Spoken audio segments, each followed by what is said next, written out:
Hi there, welcome to this YouTube channel. Dave Palmer here. I am the one that typically do the videos on St. Thomas Aquinas for everyone as we go through the Summa Theologia. And I felt inspired to begin a new project, which I'm calling What the Heck? Because I think a lot of us, as we look around at the world right now, and we look at the things that are happening and the thought processes of a lot of philosophers and even theologians and things that are going on in our culture, we just kind of throw up our hands and say, what the heck is happening? I mean, how did we get to this point? And I don't have to give you any specific examples, but I think you probably can relate and say, what happened? And you might notice that on that thumbnail, I had an upside down uh, image of goodness. Okay, because goodness, what is good, what is true, what is beautiful, has been turned upside down. I have Thomas Aquinas upside down because I think his philosophy has mostly been jettisoned, but it didn't happen overnight. And that's the whole point of these videos, is that we are going to take it one philosopher at a time and see if we can see a pattern of bad philosophy and how it brought us from the time of Aquinas to where we are now, where everything's upside down. You also saw an image of a pope, that's Leo the 13th. He wrote Aeterni Patris back in 1879, the restoration of Christian philosophy according to the mind of St. Thomas Aquinas. The reason I want him on there is because he saw this at the end of the 19th century, and he said, whoa, whoa, whoa, things are going a little wacky here. And that was a long time ago. He saw it, and now it's gotten worse. And so Thomas lived approximately 1225 to 1275. We're going to go on the assumption, you may not believe this or not, but that he put together a really beautiful synthesis of theology and philosophy, standing on the shoulders of many giants who came before him. And since then, any Christian philosopher since him has really had to rely on Aquinas, and he has become kind of the gold standard for the Catholic Church in the way we do philosophy and the way we do theology. And I think that's pretty much, you can't really argue that. I mean, he's the doctor of the Catholic Church. He's the angelic doctor. So what we're going to do is, like I said, take one philosophy at a time as philosophers started to dismantle Thomistic philosophy. I believe that, as Leo the 13th said, we need to restore Thomistic philosophy, but in order to restore it, we have to know what's happened to it and why has it been dismantled. And like I said, it didn't happen overnight. It happened one bad idea at a time, and these different philosophers influenced each other. Now, I will say that there are a lot of philosophers that are a lot more intelligent than I am. I haven't done a lot of study on these, but I do want to open up the conversation. And if this is something that you're interested in, comment, educate, let's learn together. And again, I don't expect you to learn everything about these philosophers from me, but I do want to start the conversation here with what the heck, because we're in a mess right now, theologically, philosophically. We got to figure out how we got here. So the first one, philosopher that I want to highlight is William of Ockham. Okay, now I do want to say also that I'm not implying that everything these men, and there might even be a woman or two that is included in this, everything they did was bad. That's not the case for any philosopher. Everybody has some good ideas, but I think that there are enough bad, pernicious ideas that they espouse that we need to flag them and try to see how these people influenced future philosophers from them. Okay, so here's how it's going to work. So we're looking at William of Ockham, and notice that he was born in 1285. So he's born about 10 years after Aquinas dies. So he would have never known Aquinas, he would have never lived with him, but he was in the century right after him. Okay, that's important. He was a English Franciscan friar, so he's a Catholic priest, at least a friar. I don't know if he was a priest or not, but he was a friar. But he's best known for something called Occam's razor, and I will admit, we're going to talk about it a little bit more here in a moment, but it's kind of hard for me to get my head around exactly what it is, but maybe this is where you can come in and say, oh, I think I understand it, but I know it's important. Okay.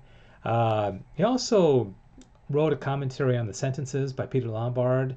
Lombard basically was the gold standard. He's kind of like the Aquinas of that era, where he wrote the sentences, and then any philosopher or theologian of any value would have probably written a commentary on the sentences. Aquinas did, William of Ockham did as well. In fact, he got him in trouble because some of his ideas fell outside the mainstream of Catholic thought at the time, certainly out of the mainstream of Thomistic thought, and that didn't go over too well. He got into a conflict with the Catholic Church over Franciscan apostolic poverty, where he was a lot more, I guess, extreme when it came to poverty and no possessions. The Dominicans pretty much were as well, and that's why the Dominicans also got into hot water with the Catholic Church and the mendicants, as they were called, where they just went from town to town and they begged. That didn't go over too well. He was excommunicated in 1328. He was sent to Avignon, France, to appear before a tribunal, and I think he didn't play well in the sandbox when he got there, and so the church excommunicated him in 1328, a good 19 years before he died. He also was a proponent of Fideism. Okay, only faith gives us access to theological truths. That's problematic. That's Martin Luther stuff, a century or two after this. Okay, so you see where these ideas take hold. William of Ockham believed in kind of a faith alone type of process. He also was influenced by Duns Scotus. Duns Scotus was a contemporary of Aquinas. He came up with the doctrine of the Immaculate Conception, which wasn't adopted until many centuries later. Okay? All right. One of the big things that William of Ockham championed was nominalism. And this is problematic, and I think this is also going to influence a lot of future philosophers. And this is why he was called the father of modern epistemology. René Descartes also sometimes gets this title, but he didn't come for another century or two. And what William of Ockham in nominalism believed that only individuals exist rather than universals, essences, or forms. Now, if you know Thomistic philosophy, Thomas talks a lot about essence, a lot about the form of things, the matter and form. Okay, that's very, very important in an understanding of Thomistic philosophy. Well, William of Ockham, the century after Aquinas, comes along and champions nominalism and basically says there are no forms, there are no essences, there's only individuals. Then he says universals are the product of abstraction from individuals by the human mind. Again, I know this is kind of complicated, but it is important because it's taking something that Aquinas believed and taught that had become the gold standard of the Catholic Church, essences, forms, matter, and kind of turning it upside down and saying there are no forms, there are no essences, there's only individuals, okay? Yeah, the word nominalism comes from the fact that William of Ockham would say, well, we just kind of give things a name like dog or plant or whatever, cats. That's just a name that we give it, but the essence doesn't really exist. That's trouble. The universal concept has for its object not a reality existing in the world outside us, but an internal representation, which is a product of the understanding itself. What I take this to mean is that now William of Ockham, rather than discovering truth, is starting to create truth in the mind. Now, Immanuel Kant is going to take this even further, and again, a lot of other philosophers as well. So you can see that a lot of the stuff is revolutionary. A lot of the stuff is trouble, and that's why the Catholic Church at the time was like, whoa, tap the brakes here. We got this great philosophy of Aquinas, it's really good, and now you seem to be picking apart at it quite a bit. Within a century of Aquinas, living, okay? You can see why William of Ockham is a problem. Theologically, he was a volunteerist, and what I understand this to mean is that God, did choose to become man, and I don't think William of Ockham would have denied that, but he said he could have been a donkey, he could have come as a dog or a mule, or he could have been man and mule. It just was kind of weird, and obviously this is problematic. Now, okay, Occam's razor. This is a direct quote from William of Ockham, and see if this makes sense to you. For nothing ought to be posited without a reason given, unless it is self-evident, literally known through itself, or known by experience, or proved by the authority of sacred scripture. William of Ockham did not agree with Thomas on the use of our reason to figure things out. Okay, that's why he was a fideist, right?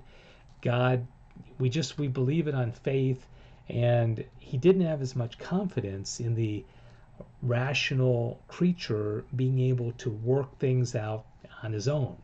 Okay, and again, this also had to do with not believing in essences, not being able to figure stuff out. He rejected the distinction of between essence and existence. That's a big deal. Essence, something is, and something that it exists and that it is are two different things, right? I mean, this pen has an essence. Of course, William of Ockham wouldn't agree with that. He thinks it's just an individual pen, but there's no universal penness, as I think even Plato and Aristotle would have agreed with. And so this is revolutionary, and I don't think in a good way. Okay, he opposed the Thomistic doctrine of active and passive intellect. All right, and if you watched my video on epistemology, St. Thomas Aquinas believes that we have the potential to know all things. All right, we have the potential to know dogness or catness or pencilness, right? But only after the active intellect actually abstracts that from a real thing using our senses, then it becomes real to us. But the potential intellect, the passive intellect, exists before the active intellect actually activates it. Okay, so William of Ockham apparently did not believe this. All right, human reason can prove neither the immortality of the soul nor the existence, unity, and infinity of God. Again, he was more pessimistic about what human reason is able to do. All right, he believed in a theory of abstraction. Okay, I don't honestly know exactly what that means, but just put that in the back of your head. And I think on a maybe somewhat of a more positive note, he did help develop the Western constitutional ideas. So when the founding fathers of this country came along, they did rely on William of Ockham, okay? He advocated for church-state separation. Now remember, this was a time of Christendom. This is the time that the church held a lot of sway politically.